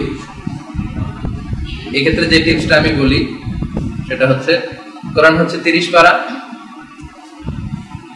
প্রত্যেক পারা 20 পৃষ্ঠা করে, আর প্রতিদিন আমরা 5 ওয়াক্ত নামাজ পড়ি। প্রত্যেক ওয়াক্ত নামাজের পরে যদি 4 পেজ করে আপনি পড়েন, তাহলে 4 পাঁচা 20 পৃষ্ঠা হয়ে যায়। ধরেন ফজরের নামাজের পরে 4 পৃষ্ঠা পড়তে কি খুব বেশি কষ্ট হবে? যেহেতু ওযু করাই থাকে, জোহরের নামাজ তো ওযুর সাথেই করলেন, তারপরে 4 পৃষ্ঠা পড়ে ফেলেন, আসরের পরে 4 পৃষ্ঠা পড়ে ফেলেন। এভাবে 5 ওয়াক্ত নামাজে যদি আপনি 4 পেজ করে পড়েন, তাহলে 4 পাঁচা 20, 1 পারা হয়ে গেল। আর যারা খুব দ্রুত পড়তে পারেন, তার একদিনে 3-4 পারা করে পড়তে পারে, তাদের কথা ভিন্ন। যাদের 1 খতম হয় না, কিভাবে করবো খুব চিন্তায় থাকে, তাদের জন্য এই টিপস। প্রত্যেক নামাজের পরে কয় পৃষ্ঠা? 4 পৃষ্ঠা। তাহলে 5 ওয়াক্ত নামাজে 4 পৃষ্ঠা করে পড়লে 1 পারা হয়ে যায়। কোরআন তেলাওয়াতের ব্যাপারে অনেক কথা বলেছি, কারণ লাস্ট কিয়ামুল লাইলে আমাদের আলোচনাই ছিল অ্যাপ্রোচিং দ্য হোলি কোরআন, কিভাবে তেলাওয়াত করবেন। তেলাওয়াতের ফজিলত কি, খায়রুকুম মান তাআল্লামাল কুরআন ওয়া আল্লামা, নিজে শিখবে অন্যকে শেখাবে, এর ফজিলত। আমাদের প্রোডাক্টিভ রমাদানে পুরো মাস ব্যাপী আমরা কোরআন শিক্ষার আসর হয় সেখানে। আমাদের প্রথম পর্বটাই থেকে কোরআন শিখানো, যাদের কোরআন রিডিং করতে অসুবিধা, অর্থাৎ শুদ্ধভাবে কোরআন পড়তে জানেন না, বা যারা সূরা মুখস্থ করতে চান, সূরা মুখস্থকরণের প্ল্যানটা আমরা নিতে যাচ্ছি এই প্রোডাক্টিভ রমাদান থেকে, যেটা আগে ছিল না। কম্পিটিশন হতে পারে 3টা ভাগে, 10টা করে 30টা সূরা। সেজন্য অবশ্যই আপনারা প্রোডাক্টিভ রমাদানে অংশগ্রহণ করুন, বিশেষ করে যাদের কোরআন পড়াতে সমস্যা। আমরা ওসমানের সূরাতে শুরু করেছিলাম, যে এটা 7 দিন পর পর, এই শনিবারে যা শেখালো শায়েখ, ওই নিয়মটা হয়তো 7 দিন আমি ভুলে যাচ্ছি, আবার 7 দিন পরে আরেকটু শুনবো। রমজানে যে সুযোগটা 30 দিন ইন্টেনসিভ ট্রেনিং করবেন, যদি প্রথম দিন থেকে অ্যাক্টিভ থাকেন তাহলে আলহামদুলিল্লাহ আপনি সহিষ্ণুভাবে কোরআন শিখতে পারবেন। যাদের সমস্যাটা আছে আসবেন, আপনারা জানেন যাদের সমস্যা আছে তাদেরকে আপনারা ইনভাইট করবেন।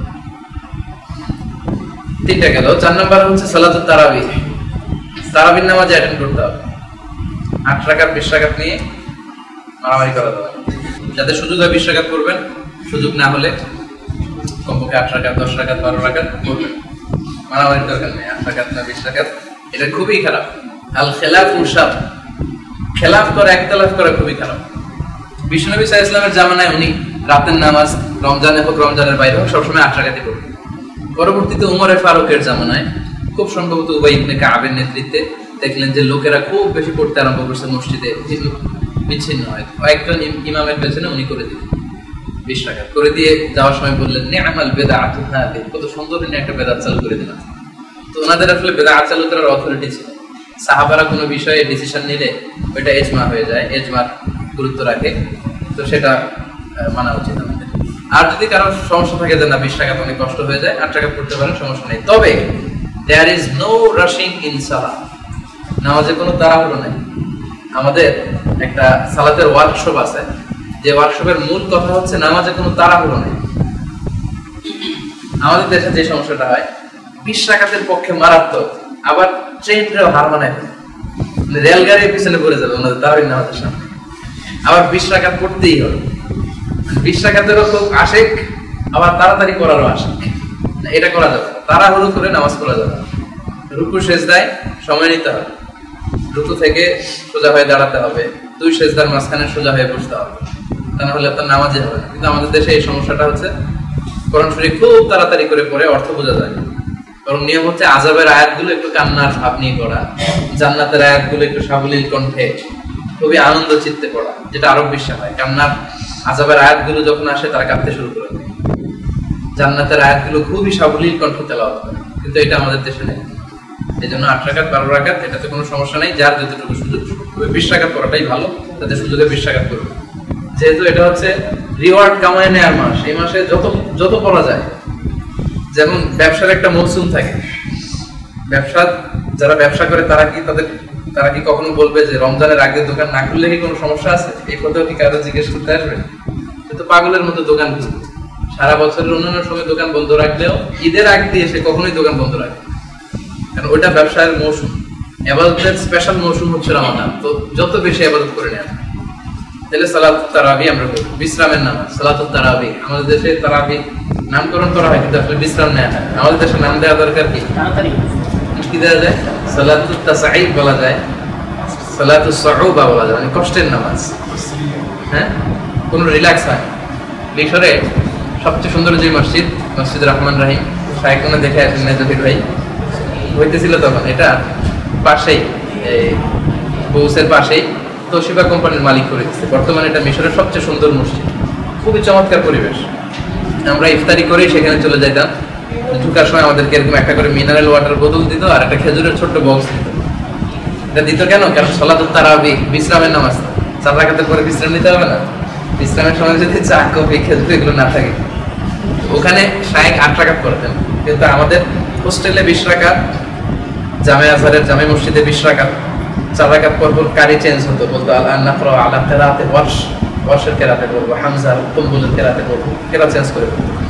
কিন্তু ওই মসজিদে 8 রাকাত পড়া হতো, তো খুবই লম্বা সময় নেই। সে 8 রাকাত আমাদের দেশের 40 রাকাতের সময়। অর্থাৎ আমাদের দেশে 20 রাকাত করতে যতটুকু সময় লাগে তার চেয়ে অনেক বেশি সময় নিয়ে তিনি 8 রাকাত পড়েন। ভরাট গলা, অন্ধ একজন শায়েখ। সোমালিয়ার জন্য, সোমালিয়াতে তখন দুর্ভিক্ষ, উনি টাকা তুলতেছেন, কালেকশন করতেছেন, তো উনি অন্ধ।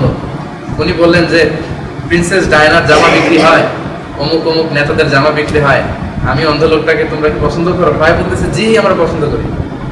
উনি বলতেছে আমি শায়েখ রজব জাকি, আমার এই জুব্বাটা বিক্রি করবো, কে আছে?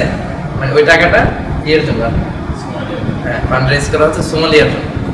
ওনার জুব্বাটা এক লোক দাঁড়ায় বলতেছে আমি 1 মিলিয়ন পাউন্ড দিয়ে কিনলাম। উনি বলতেছে লোকটারে আমার কাছে একটু নিয়ে আয়, আমি তো দেখবো না তারে, আমি একটু ধরে দেখি। এরকম কেটে কেটে বলতেছে। তো সেও খুব মুখলেস লোক ছিল, সে বলতেছে না আমি যাবো না। তো সবাই বলতেছে যে শায়েখ আপনার একটু ধরে দেখতে চায়।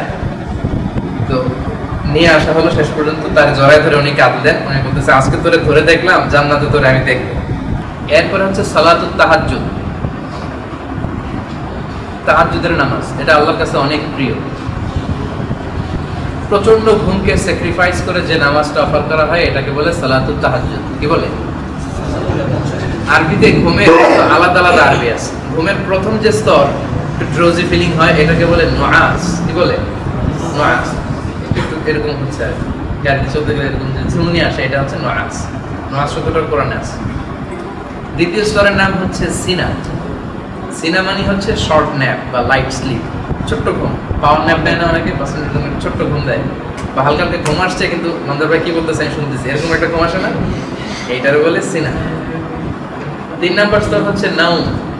নাউম মানে স্বাভাবিক ঘুম, একজন মানুষ ঘুমিয়ে গেলে আর কিছু দিন দুনিয়ার খেয়াল নেই, সে ঘুমিয়ে গেছে। এই দুইটা সিনা আর নাউম একই জায়গায় আছে। লা তাখুযুহু সিনাতু ওয়ালা নাউম। আল্লাহকে স্লাম্বারও পায় না, আল্লাহকে ঘুমও পায় না। 3টা গেল, নুআস, সিনা, নাউম। এরপরের যে ঘুমের লেভেলটা ওইটাকে আরবিতে বলে হুজুদ। কি বলে? হুজুদ। হুজুদ সাধারণত রাতকে 4 ভাগ করলে চতুর্থ ভাগে যে ঘুমটা আসে, খালি কম্বল টাইনা টাইনা গায়ে নিতে মনে চায় শীতকালে, কেউ সরাই দিলে দেখুন ঘুমের মধ্যে টানতেছে, মানে এত ভালো লাগতেছে ঘুমটা, প্রচন্ড ঘুম। তখন হয়তো তাকে ডাকলেও সে শুনতেছে না, অনেকবার ডাকলে তাকে ধাক্কা না মারলে সে উঠতেছে না। ওই যে প্রচন্ড ঘুমটা শেষ রাতের, ওই ঘুমটাকে আরবিতে কি বলে? হুজুদ। এই হুজুদের ঘুমকে স্যাক্রিফাইস করে যে সালাত অফার করা হয়, এই সালাতকে বলে সালাতুল হুজুদ বা সালাতুত তাহাজ্জুদ। তাহাজ্জুদ আর হুজুদ একই কথা, হুজুদের নামাজ বা তাহাজ্জুদের নামাজ। এজন্য আল্লাহ তাআলার কাছে এই হুজুদের সালাতটা অনেক প্রিয় বা তাহাজ্জুদের সালাতটা অনেক প্রিয়। অন্যান্য সময় আমাদের এই সুযোগটা কম হয়। এর কারণ হচ্ছে মাঝরাতে আবার কে উঠবে ঘুম থেকে তাহাজ্জুদের জন্য? কিন্তু রমজান তো সাহারির জন্য উঠতেই হয়, 4:30টার দিকে উঠতেই হবে আমাকে সাহারি খাওয়ার জন্য। একটু যদি ওযু করে রবের সামনে হাজিরা দেওয়া যায়, এর চেয়ে সুন্দর সুযোগ আর হয়। এজন্য চেষ্টা করবেন যে রমজানের জন্য তাহাজ্জুদ মিস না হয়। যেহেতু আমি সাহারি খাওয়ার জন্য উঠতেছি, সো ওযু করে আমরা 2 রাকাত 4 রাকাত তাহাজ্জুদ করে যেন আল্লাহর কাছে কিছু চাই, ইনশাআল্লাহ বলি সবাই। এরপরে ওই যে একটা লম্বা হাদিসের কথা বলছি, সেখানে 2টা স্পেশালি জিকিরের কথা আছে। সব জিকিরগুলো করবেন, স্পেশালি আছে লা ইলাহা ইল্লাল্লাহ আর আস্তাগফিরুল্লাহ। লা ইলাহা ইল্লাল্লাহ আর আস্তাগফিরুল্লাহ, এই 2টা জিকির রমজানে বেশি বেশি করার ব্যাপারে প্রেসক্রাইব করা হয়েছে। আরেকটা দোয়া বিশ্বনবী করতে বলেছেন, সেটা হচ্ছে আল্লাহুম্মা ইন্না নাসআলুকাল জান্নাতা ওয়া নাউযু বিকা মিনান নার। হে আল্লাহ, আমি আপনার কাছে জান্নাত চাই, আপনার কাছে জান্নাত থেকে পানা চাই। আমার সাথে সাথে পড়েন আল্লাহুম্মা ইন্না নাসআলুকাল জান্নাতা ওয়া নাউযু বিকা মিনান নার। আল্লাহুম্মা ইন্না নাসআলুকাল জান্নাতা ওয়া নাউযু বিকা মিনান নার। এই দোয়াটা অবশ্য আমাদের দেশে পড়ে, তো অনেকগুলো দোয়া থেকে নিয়ে একটা কালেকশন করে করে আমাদের দেশে আমাদের কাজই হচ্ছে এটা, বিভিন্ন জায়গার বিভিন্ন অংশ নিয়ে একটা সুন্দর কালেকশন করে লোকজনদেরকে দেয়, তারা আমল করেছে। এই যে নিয়তের নাওয়াইতু আন উসাল্লি লিল্লাহি তাআলা, কত রাকাত হাদিসে আছে, কিভাবে ইন্টারন্যাশনাল হাদিসে আছে, এগুলো সব বিভিন্ন জায়গা থেকে নিয়ে নিয়ত বানাইছে আমাদের আলেমরা। আসলে কিন্তু সাহাবীরা নিয়ত করতেন না, বিশ্বনবী নিয়ত করতেন। আচ্ছা, তাহলে জিকিরও গেল, যত বেশি বেশি সম্ভব মাসনুন জিকিরগুলো সুবহানাল্লাহ আলহামদুলিল্লাহ ওয়া লা ইলাহা ইল্লাল্লাহ আল্লাহু আকবার একসাথে বা আলাদা আলাদা করে এই জিকিরগুলো করতে হবে। সাদাকা, চ্যারিটি, আপনাদের মধ্যে যারা ধনী আছেন, যাদের যাকাত খরচ হয়, এটা রমজানে দিবেন।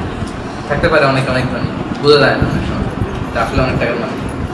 তো এটা রমজানে দেওয়া ভালো, এই জন্য সওয়াব অনেক বেশি হবে। অন্য মাসে দিলে সিম্পল সওয়াবটা পাবেন, আর রমজানে দিলে যেহেতু আপনার যাকাত ফরজ, এক খরচ করলে 70 খরচের সমান সওয়াব।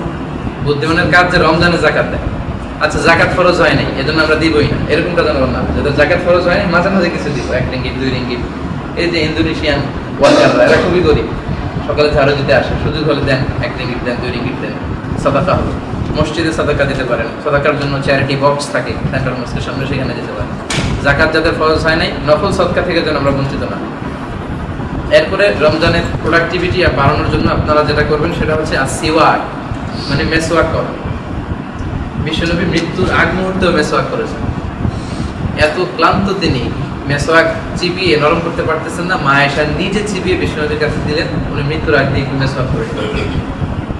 এত গুরুত্বপূর্ণ। বিশ্বনবী বলেছেন লাউলা আন আশুক্কা আলা উম্মতি লাআমারতুহুম বিসওয়াকি ইনদা কুল্লি সালাতিন। আমি যদি আমার উম্মতের জন্য কঠিন মনে না করতাম তাহলে প্রত্যেক নামাজের আগে মেসওয়াক করাটাকে ফরজ করে দিই। কিন্তু খরচ করে দিলে কঠিন হয়ে যাবে, হয়তো পকেট সবসময় মেসওয়াক নিয়ে ঘোরার সুযোগ নাও হতে পারে। জন্য এটা সুন্নাত লিখে দেয়, এবং সব নবীদের সুন্নাত, সব নবীরা মেসওয়াক করেন। এবং মুসলিম শরীফের হাদিস ওয়ালা খালুফু ফামি সাইমি আতিয়াবু ইলাল্লাহি মিন রিহিল মিসকি। রোজা রাখার কারণে, ফাস্টিং এর কারণে একটা ব্যাড স্মেল আসে না মুখ থেকে।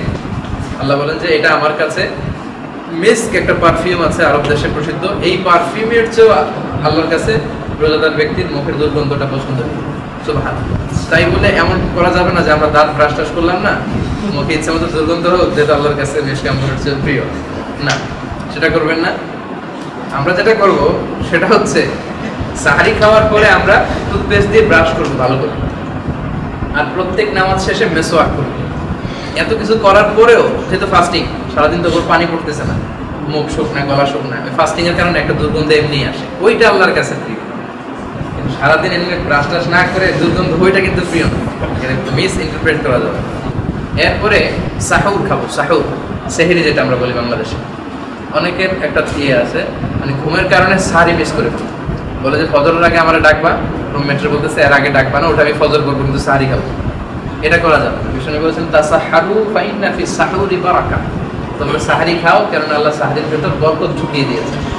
এটা অল্প হোক, একটা খেজুর খান, 1 গ্লাস পানি খান, বা সামান্য কিছু ভাত খান, রুটি খান, যেটা খান একটু সাহারি খাবেন।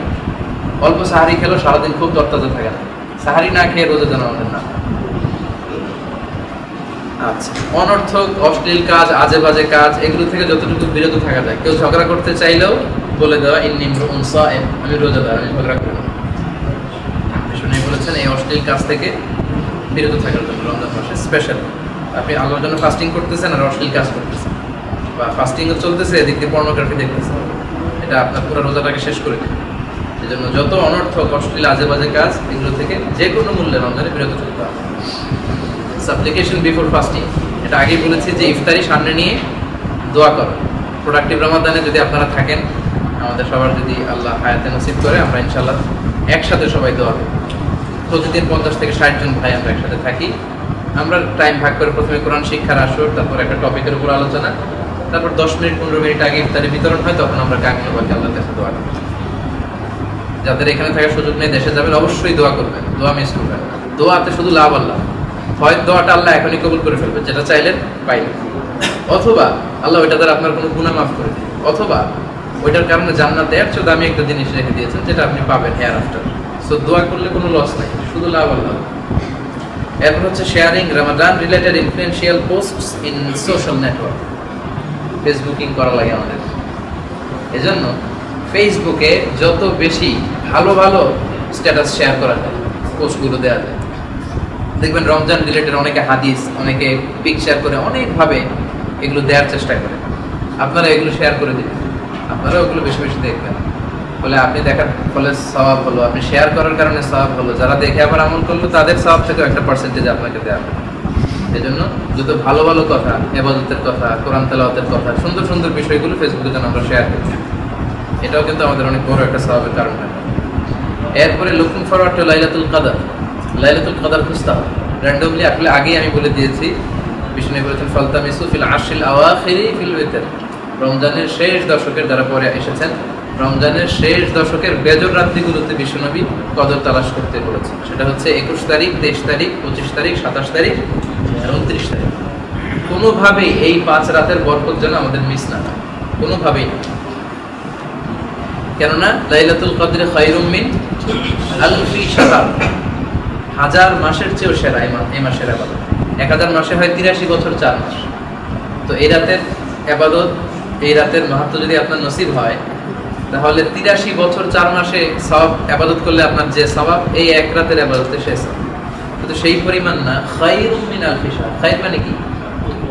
উত্তম, আরো বেশি, এর চেয়ে বেশি আল্লাহ দিবেন। তার মানে এটার মাহাত্ম্যের কোনো শেষ নাই। আমি বারবার আলোচনার শুরুতে, মাঝামাঝিতে এবং এখন শেষ পর্যায়ে এসে যেটা বলতেছি, কোনোভাবেই কদরের বরকত যেন আমাদের মিস না। এবং এ রাতে বিশ্বনবী সাল্লাল্লাহু আলাইহি ওয়াসাল্লাম আয়েশাকে একটা দোয়া শিখিয়েছেন এবং এই দোয়াটাকে পড়তে বলেছেন, আল্লাহুম্মা ইন্নাকা আফুউন তুহিব্বুল আফওয়া ফা'ফু আন্নী। এটা আরো কয়েকটা নারেশনে পাওয়া যায়। আরেক জায়গায় কারীম শব্দটাকে অ্যাড করা হয়, আল্লাহুম্মা ইন্নাকা আফুউন কারীম তুহিব্বুল আফওয়া ফা'ফু আন্নী বা ফা'ফু আন্না। আসেন এই দোয়াটা পড়ি, আল্লাহুম্মা ইন্নাকা আফুউন তুহিব্বুল আফওয়া ফা'ফু আন্নী আল্লাহুম্মা ইন্নাকা আফুউন তুহিব্বুল আফওয়া ফা'ফু আন্নী। দেখেন অর্থটা কত সুন্দর। আল্লাহুম্মা ইন্নাকা আফুউন, হে আল্লাহ আপনি ক্ষমাশীল, তুহিব্বুল আফওয়া আপনি ক্ষমা করাকে ভালোবাসেন, ফা'ফু আন্নী তাই আপনি আমাকে ক্ষমা করেছেন। হে আল্লাহ আপনি ক্ষমাশীল, আপনি ক্ষমা করাকে ভালোবাসেন, তো আমাকে আপনি ক্ষমা করেন। এজন্য কদরের রাত্রিগুলোতে এই দোয়াটা আমরা বেশি বেশি করি। যাদের এই দোয়াটা মুখস্থ নেই, মুখস্থ করে নেবেন। তাছাড়া প্রোডাক্টিভ রমাদানের কয়েকটা সেশন আমরা রাখি, দোয়া মুখস্থ করার সেশন, আমরা ওখানেও শেখাবো ইনশাআল্লাহ। ইতিকাফের ব্যাপারে বলেছি র্যান্ডমলি, বিশ্বনবী সাল্লাল্লাহু আলাইহি ওয়াসাল্লাম প্রতি বছর রমজানের শেষ 10 দিন ইতিকাফ করতেন। যে বছর তিনি ইতিকাফ করবেন ওই বছর তিনি 20 দিন ইতিকাফ করতেন। ওনার ইতিকাফের পরে ওনার স্ত্রীরা ইতিকাফ করতো, সাহাবীরা ইতিকাফ করতো। ইতিকাফ করার যে সুযোগ, লাভটা, সেটা হচ্ছে ইতিকাফ করলে লাইলাতুল কদর আর তাদের ছুটে যাওয়ার সম্ভাবনা। একেবারে শেষে চলে আসলাম রমাদানের, বাকি থাকলো সাদাকাতুল ফিতর। মালয়েশিয়াতে গত বছর 5 রিঙ্গিট ছিল, তাই না?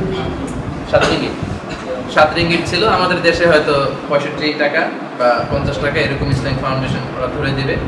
যারা ধনী তারা আরো বেশি দিবে। কিসমিসের হিসাব করলে অনেক বেশি, জব গমের হিসাব করলে অনেক কম। এই সাদাকাতুল ফিতরটা আমাদেরকে দিতে হবে। তুহরাতাল লিসাইম বিষয়ে বলেছেন, ওয়া তু'মাতাল লিল মাসাকিন। এই যে রমজান চলা অবস্থায় রোজা অনেক কারণে হালকা হয়ে যেতে পারে, ছোটখাটো ভুল হয়ে যেতে পারে, এগুলো যেন জাবরে নকসান আল্লাহ মাফ করে দেয়, এই জন্য এই সাদাকাতুল ফিতরের ব্যবস্থা করা হয়েছে। আর তু'মাতাল লিল মাসাকিন, গরিব মিসকিনরা যাতে কিছু খেতে পারে। আমরা হয়তো সামাই খাবো, অনেক কিছু খাবো, তাদের হয়তো কিছুই নাই। এজন্য এইটা দিয়ে যদি আমরা একটু শেয়ার করি তাদের সাথে, তাহলে ঈদের দিনে তারাও একটু মিষ্টান্ন খেতে পারে। এবং এটা দিতে হবে মুসল্লাতে যাওয়ার আগে। মান আদ্দাহা ক্বাবলা সালাতি ফাহিয়া যাকাতুন মাকবুলা।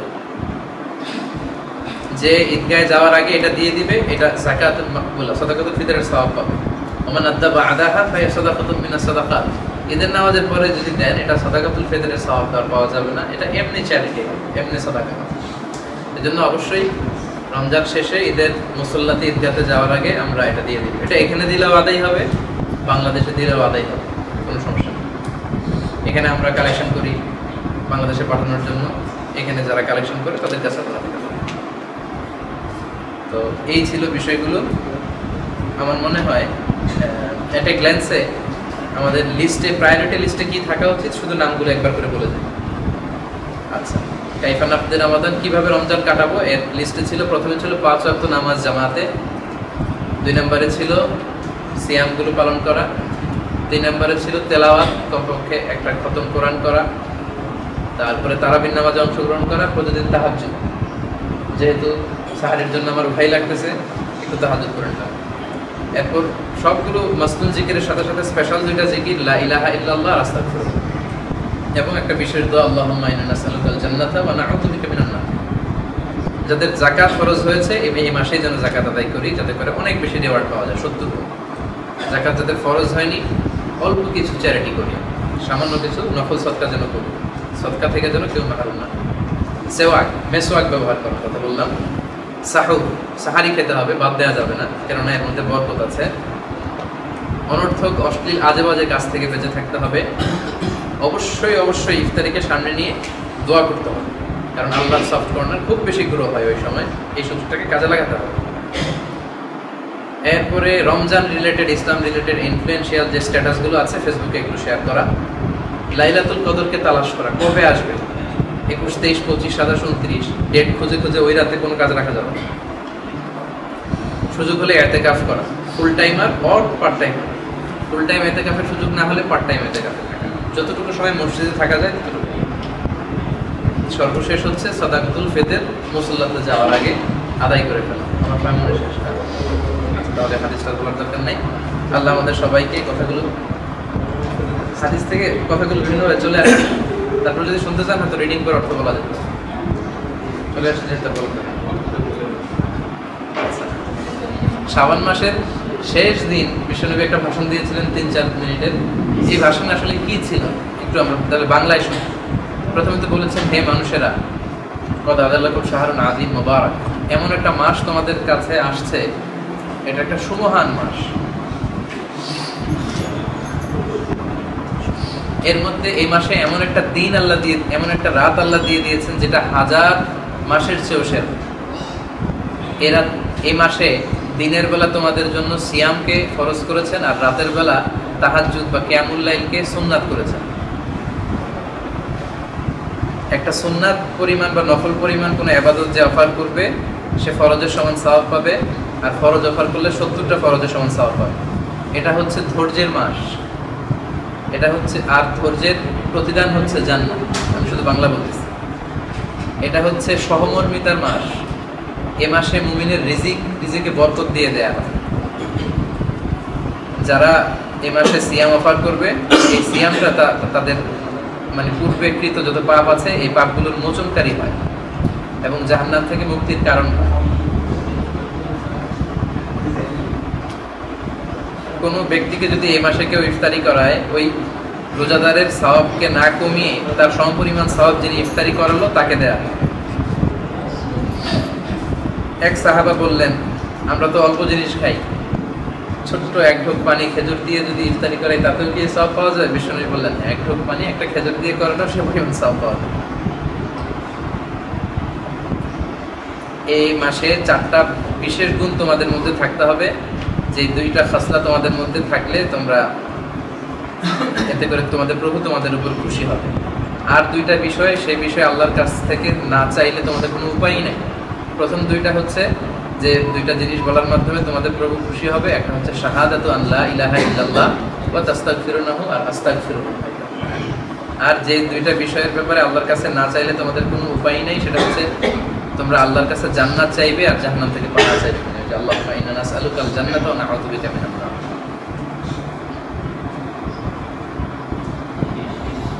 যারা রমজান মাসে রোজাদারদেরকে পানি পান করাবে, তাদেরকে আল্লাহ আমার হাউস থেকে এমন পানি পান করাবে যে পানি পানের পরে তার আর কোনো তৃষ্ণা থাকবে না। এই ছিল হাদিসের বর্ণনা। আল্লাহ আমাদের সবাইকে কথাগুলো বোঝার ও আমল করার তৌফিক দান করুক। যতগুলো কথা বলেছি কোরআন এবং হাদিস থেকে বলেছি, বানিয়ে বানিয়ে বলি নাই। তারপরেও আমার মনের অজান্তে কোনো ভুল তথ্য যদি বের হয়ে যায়, সেগুলোর জন্য আল্লাহ আপনাদের স্মৃতিপট থেকে মুছে দেয়। আমরা সবাই বলি আমিন। ভালো, সুন্দর, কল্যাণকর, সত্যের পক্ষে যা বললাম সবগুলোর জন্য আল্লাহ প্রথমে আমাকে আমলের তৌফিক দেয়, আপনাদের সবাইকে আমলের তৌফিক দেয়। আমরা বলি আমিন। সবাই ভালো থাকবেন।